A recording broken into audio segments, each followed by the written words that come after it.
Welcome to Thriver TV, the place to break free from narcissistic abuse with quantum tools and understandings.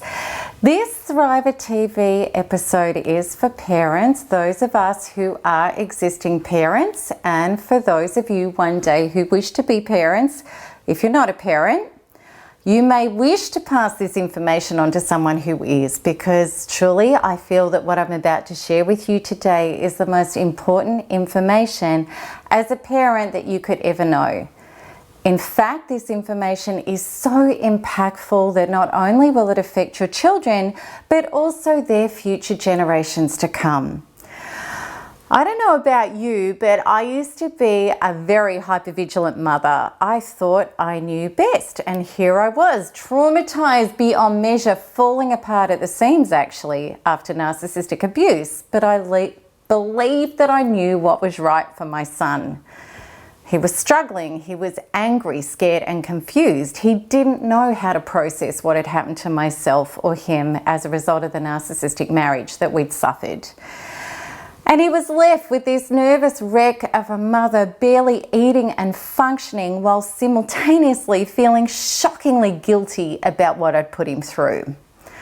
And I was being called up to the school for his poor behaviour. He was terribly depressed and he was starting to turn to substance abuse. The more he acted out, the more I tried to drag him off to people to help him get better. And what I didn't realise at the time is what most parents mistakenly believe after narcissistic abuse, which is our own well-being should come after our children's, that we don't need to look after ourselves until we make sure that they're okay.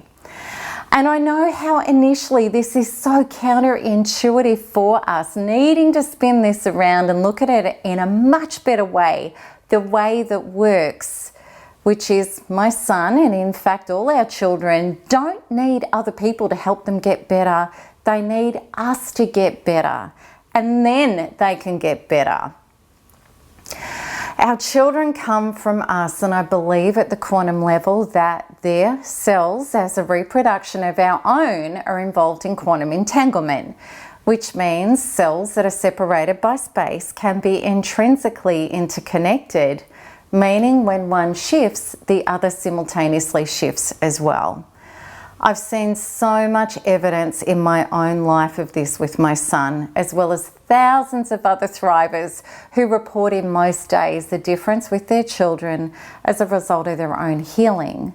That not only do I believe this to be true, I feel it as a truth deep within my cellular being. This shift happens even when we don't see our children, and certainly even when we've had no physical imparted information take place between us. It simply occurs organically, that every shift we do in our own body has a flow-on effect to them also.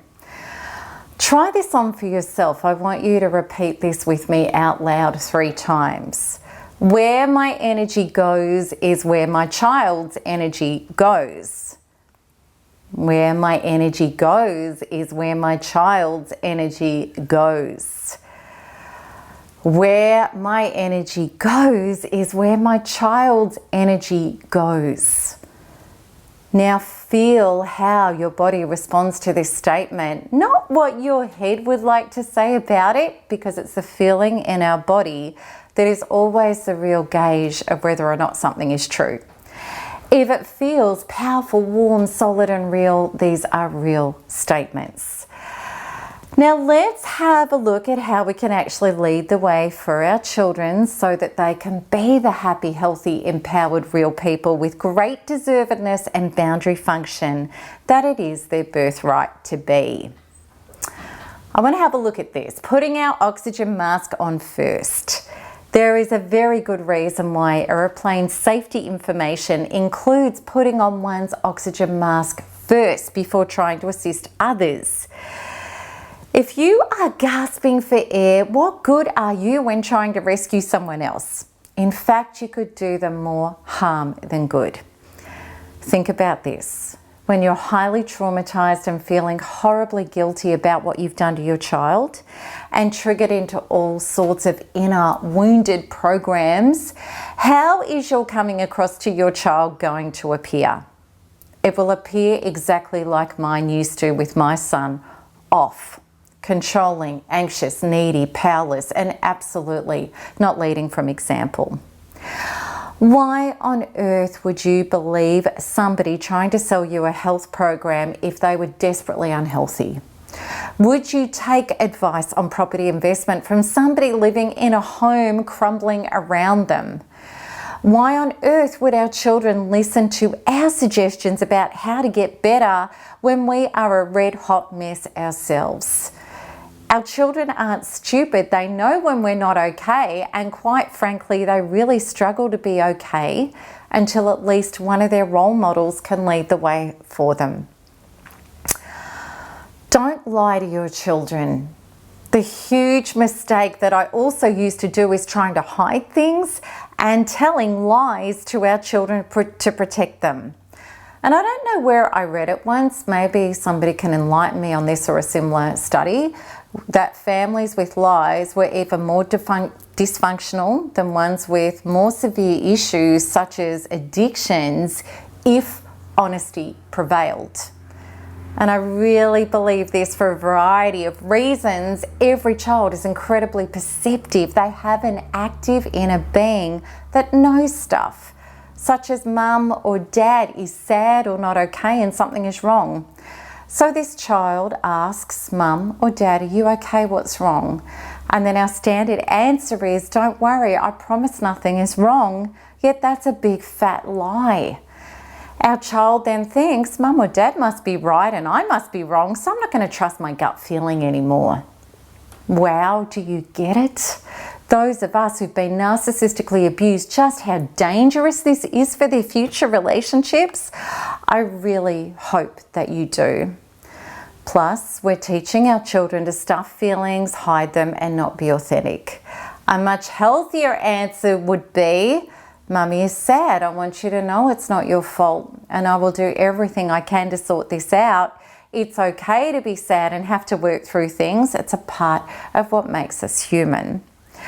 One of my passionate suggestions to parents who work the NARP program is to allow their children to know that you are meeting trauma in your body and loading it up and releasing it. Tell them you're going to do a session and that there may be some noise when you're letting go of the trauma, but it's perfectly okay. They will know how effective and good this is for you when they get to experience the results and see and feel the shift within you after these healing sessions. Teaching our children by example that when they feel emotional pain and confusion, that going inwards to claim and release it and shift it out is healthy and normal, allows them to know that rather than running from themselves, which later sets them up for self-avoidance and self-medicating addictions, that there is a way to deal directly within a trauma. This is incredibly empowering and liberating for them.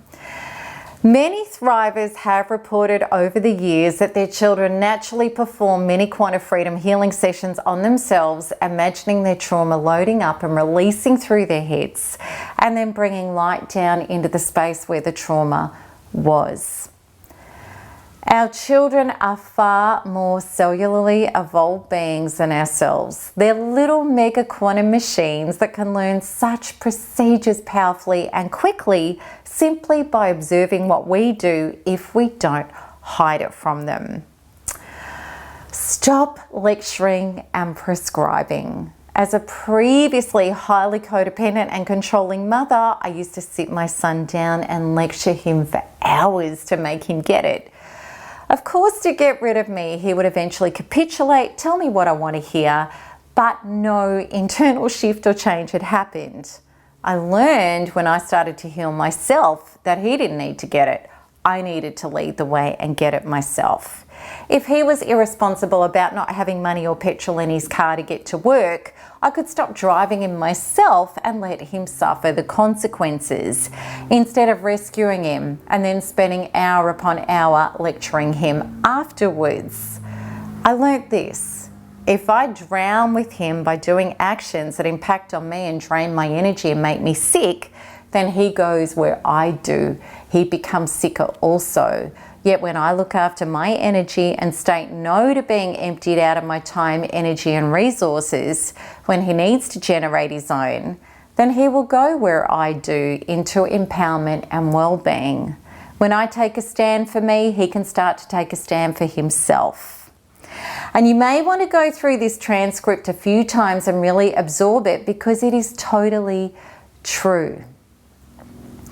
The most important way to lead, you have to become healthy for your child. This is where quantum law, I believe, is the most vital to understand. When our most precious commodity, our children, are involved, it's this: so within, so without. Whatever you feel within is going to be passed on and will impact your children 100%.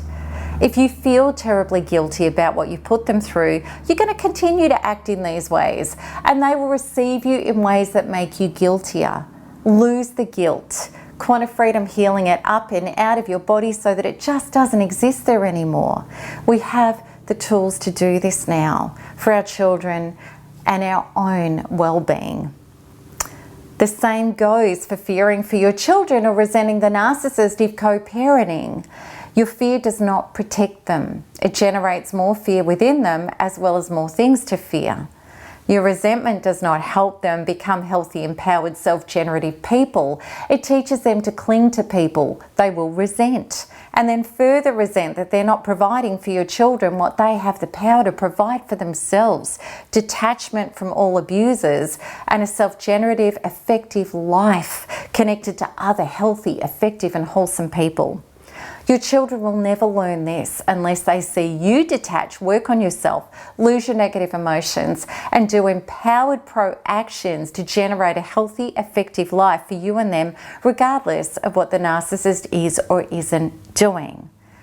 Additionally, your children will see how toxic people, the narcissists, become less and less significant and lose power when they're not being fed by somebody else's toxic emotions. Okay, so this is where we stop kidding ourselves, pardon the pun, that not working on ourselves will cut it for our children. It doesn't for us or our future generations. We have to become the change that we want to see for them, and not just for them, but also to break the patterns for the future generations away and up and out of abuse. And please know, no matter what age your children are, all the way from a fetus within you to an adult child, can benefit from your shift, whether they live with you or not. Quantum entanglement is that powerful. And I'd love to help you achieve your shift, to lead the way for your children. And the first step is by signing up for my free 16-day course, which you can do by clicking the link at the top right of this video. And if you want to see more videos, make sure you like and subscribe so you can get notified as soon as each new one is released. So until next time, keep smiling, keep healing, and keep thriving, because there's nothing else to do. And I am so looking forward to your questions and comments on this topic, which is one I love so much and I'm totally passionate about. Lots of love. Bye-bye.